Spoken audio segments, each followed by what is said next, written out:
I'm Sister. Welcome you all again on my channel. In today's class, we are going to study function. Before studying a function, we should be known to some previous term like set, relation, okay, and along with this Cartesian product. Okay. We will take one small example. जैसे आप सबने बचपन में कभी ना कभी ludo खेला होगा. आप लूडो खेलते हो तो आपके पास पासे होते हैं और पासे में आपके पास होते हैं टोटल 6 नंबर. ठीक है, टोटल 6 नंबर्स 1 2 3 4 5 6 होते हैं. तो आप कह सकते हो कि अगर आपके पास अगर दो पासे हैं और दोनों पास को एक साथ थ्रो करते हो तो आपके पास 1 2 3 4 5 6 और 1 2 3 4 5 6 पहले पासे पे 1 से 6 तक आ सकता है कुछ भी और सेकंड पास पे भी 1 से 6 तक कुछ भी आ सकता है. ठीक है, तो अल्टीमेटली आपके पास ये दो सेट हो गए और दोनों सेट के साथ जब आप देखते हो कि एग्जैक्टली आपके दोनों पासे में क्या क्या आ सकता है एक बार में, तो आपने पढ़ा होगा कि टोटल 36 केसेस होते हैं. टोटल 36 तरीके से आपके पास अरेंज हो सकते हैं. इस पे 1 होगा, इसमें 2 हो सकता है, इसमें 1 है तो इसमें 3 हो सकता है या फिर 4 हो सकता है. सिमिलरली अगर इसमें 2 है इसमें 1 हो सकता है, 2 2 2 3 ऐसे करके आपके पास टोटल 36 केसेस होते हैं. तो ये 36 केसेस बेसिकली क्या है, अगर ये दो सेट है इन दोनों सेट का कार्टेशियन प्रोडक्ट आता है. मतलब टोटल कार्टेशियन प्रोडक्ट भी एक तरह का सेट बनाएगा. उस सेट में टोटल नंबर ऑफ एलिमेंट्स कितने होंगे, तो 36 एलिमेंट होंगे. ठीक है, तो इस 36 एलिमेंट जो हमारा रिलेशन में जाता है, 36 एलिमेंट जो होगा एक ऐसा सेट जिसमें 36 एलिमेंट है, उसी का एक सबसेट होता है जो हमारा फंक्शन होता है. ठीक है, होगा तो we can define the function like A and B are two empty sets. Then function f from A to B is a rule which associate each element of A to unique element of B. That means अगर आपके पास जैसे हमारे पास वो 1 2 था, अगर हमारे पास दो set है, अगर हम सेट को एक अलग स्ट्रक्चर में इंक्लूड करें तो अगर मान लो के पास ये हमारे पास पासे थे या फिर इसमें हम कोई और एलिमेंट लें A, B, C, D, E, F ऐसे कोई दो सेट लेते हैं. ये A हो गया, ये हमारा B हो गया. तो इन दोनों सेट के बीच में अगर कोई ऐसा रूल हम एक्सप्लेन कर पाए, डिफाइन हो सके जिसमें A के सारे एलिमेंट के लिए कोई ना कोई यूनिक एलिमेंट B में बैठा होगा. फॉर एग्जांपल एक वेव फॉर इसी एग्जांपल अगर आप लेते हो मदर और चिल्ड्रन का, आपको पता है जितने भी चिल्ड्रन हैं सबकी कोई ना कोई तो मां होगी. ठीक है, तो अगर ये हमारा जो सेट ए है वो चिल्ड्रन को डिनोट कर रहा है, मींस कोई ना कोई चाइल्ड है इसमें और ये हमारा मदर का सेट है.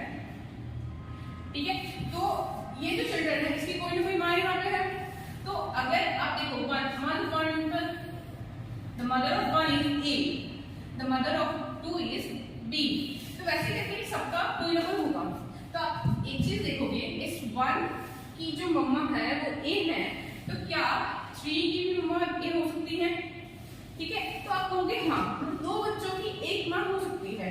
बट अगर पूछा जाए कि 3 का रिलेशन ए से भी है और 3 का ये रूल डी पे भी फॉलो होता है, तो क्या ये वैलिड है? Of course it's not valid. ये वैलिड नहीं हो सकता. एक बच्चे की एक ही मां होगी. तो एक ऐसा रूल जिसमें ए के सारे एलिमेंट्स के लिए एक यूनिक एलिमेंट बी में बैठा हो, तब हम कहेंगे कि उस रूल पे फॉलो कर रहा है तो वो हमारा फंक्शन है. ठीक है, फिर लेकिन आप ये कह सकते हो कि 3 की मम्मा ए है और 1 की भी मम्मा ए है. फिर 4 की सी और कह सकते हो मान लो 5 की यू. तो एक ऐसा रूल जिसमें ए के सारे एलिमेंट के लिए एक ना एक यूनिक एलिमेंट बी में होगा, तो एक ऐसे रूल को हम कह सकते हैं कि वो हमारा फंक्शन है. ठीक है, और बेस्ड ऑन दिस हमारे टाइप पास फंक्शन के कई सारे टाइप होते हैं. आप इसे एक एग्जांपल से आप कुछ टाइप्स क्लियर कर सकते हो. इसके मान लो हमने लिखा टाइप्स ऑफ फंक्शन. ठीक है, तो आप देखो अगर इसमें टोटल कितने कैरेक्टर है 6, इसमें टोटल कितने कैरेक्टर हैं, इसमें भी हमारे पास 6 हैं. तो अगर हमारे पास फर्स्ट एग्जांपल हम इस तरह का लेते हैं 1 2 3 4 5 6 A B C D E और F और 1 to 1 मींस कुछ ऐसा रिलेशन है. ठीक है, तो A के सारे एलिमेंट्स के लिए एक यूनिक एलिमेंट B में है बी के सारे एलिमेंट्स यूज हो रहे हैं और इसमें से जितने भी एलिमेंट है सबका एक एक इमेज है और साथ में इसके जो प्री इमेज है वो भी यूनिक है, ठीक है। तो अगर हमें ऐसा है कि यूनिक बी में भी हो और बी के लिए ए में भी यूनिक हो तो वैसे वाले फंक्शन हम कह सकते हैं वन वन फंक्शन, ठीक है। वन मींस यूनिकनेस दोनों साइड से डिफाइन है इसमें, ठीक है। नेक्स्ट आपके पास आता है many one. Many one function में क्या होगा, जैसे हम इसमें ले रहे थे कि ये जो हमारा वन है, वन की मम्मा ए और थ्री की भी मम्मा ए, मीन्स यहाँ पे क्या होगा कि मेनी मीन्स अगर मोर देन वन हो रहा है तो हम यहाँ पे मेनी कंसिडर करेंगे इसको। एक मोर देन एक से ज्यादा चाइल्ड के लिए यहाँ पे एक ही पर्टिकुलर लेडी है जो मम्मा है, तो वैसे फंक्शन को हम मेनी वन में लेके आएंगे, ठीक है।